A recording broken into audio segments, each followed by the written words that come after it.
18 अप्रैल 1912 America के New York में रात के 9:30 में घनघोर बारिश में करीब 40,000 लोग किसी का इंतजार कर रहे थे। ये वो काली रात थी जब न्यूयॉर्क में दर्द का सवाल आने वाला था। 3 दिन से ये लोग एक जहाज का इंतजार कर रहे हैं जिसका नाम है कारपोथिया। ये अपने साथ एक ऐसी दर्दनाक कहानी लेकर लौटा था जिसको सुनकर आज भी लोगों के दिल दहल जाते हैं। ये एक ऐसा जहाज जो कभी नहीं डूब सकता था, RMS टाइटैनिक। ये बात है 10 अप्रैल 1912 की। RMS टाइटैनिक दुनिया की सबसे बड़ी जहाज और सबसे लग्जरियस जहाज अपने जमाने का अपने पहले सफर पे निकलता है। ये जहाज साउथ इंग्लैंड से न्यूयॉर्क जा रहा है और इसके अंदर हर एक तरह के लोग बैठे हैं, बड़े बड़े इंडस्ट्रियल और एक्टर से लेकर इमिग्रेट तक जो अमेरिका जा रहे हैं एक बेहतर जिंदगी की तलाश में। इस जहाज के कमांड संभाले हैं 62 साल के senior captain Edward John Singh और शायद ये इनका आखिरी सफर था। इसके बाद ये रिटायरमेंट लेने वाले थे। इस जहाज पे करीब 2240 प्लस पैसेंजर्स और क्रू मेंबर्स बैठे थे। पैसेंजर्स, क्रू मेंबर्स और मीडिया में बहुत एक्साइटमेंट था इस जहाज को लेकर, और होता भी क्यों नहीं, ये दुनिया का सबसे बड़ा जहाज जो था। इसकी लंबाई 290 मीटर थी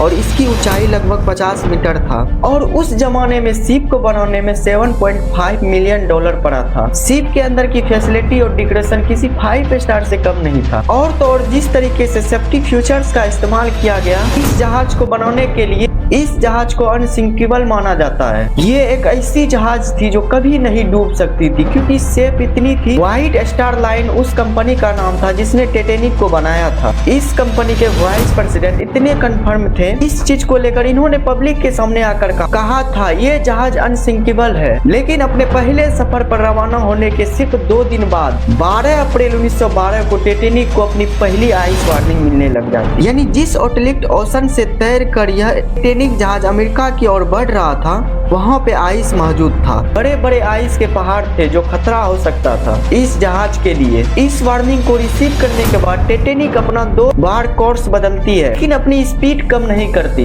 2 दिन बाद 14 अप्रैल 1912 को 7 और आइस वार्निंग दी जाती है, लेकिन कैप्टन स्मिथ और उनके क्रू इस वार्निंग को इग्नोर कर देते हैं और टाइटैनिक की स्पीड कम नहीं करती है। धीरे धीरे सूरज ढलता है, रात हो जाती है, तापमान नीचे गिरता है। इस 14 अप्रैल की रात के बारे में एक और खास बात ये थी कि चांद बाहर नहीं आया, बिना मून के कोई मून लाइट नहीं था, तो विजिबिलिटी बहुत ही कम थी इस रात को। जहाज के ऊपर एक क्रूज नेस्ट होता है, एक छोटा सा प्लेटफॉर्म जो काफी हाइट पर होता है, लुक आउट कह सकते हो उसे। यहाँ पर किसी को बैठा के रखा जाता है ताकि वह नजर रख सके कि जहाज के आगे क्या आ रहा है। और जो बंदा यहाँ बैठता है उसे बड़ी ठंड का सामना करना पड़ता है। बहुत ही तेज रफ्तार से ठंड हवाएं चलने लग रही थी। ऊपर से रात का वक्त था और जो ठंडी हवाएं चलने लग रही थी उनकी वजह से आंखों में आंसू आने लग जाते हैं, जिससे आगे देखना और भी मुश्किल हो जाता है। रात के 11:39 पर फ्रेडरिक फीटर नाम का बंदा जो क्रेज नेस्ट पर बैठा है,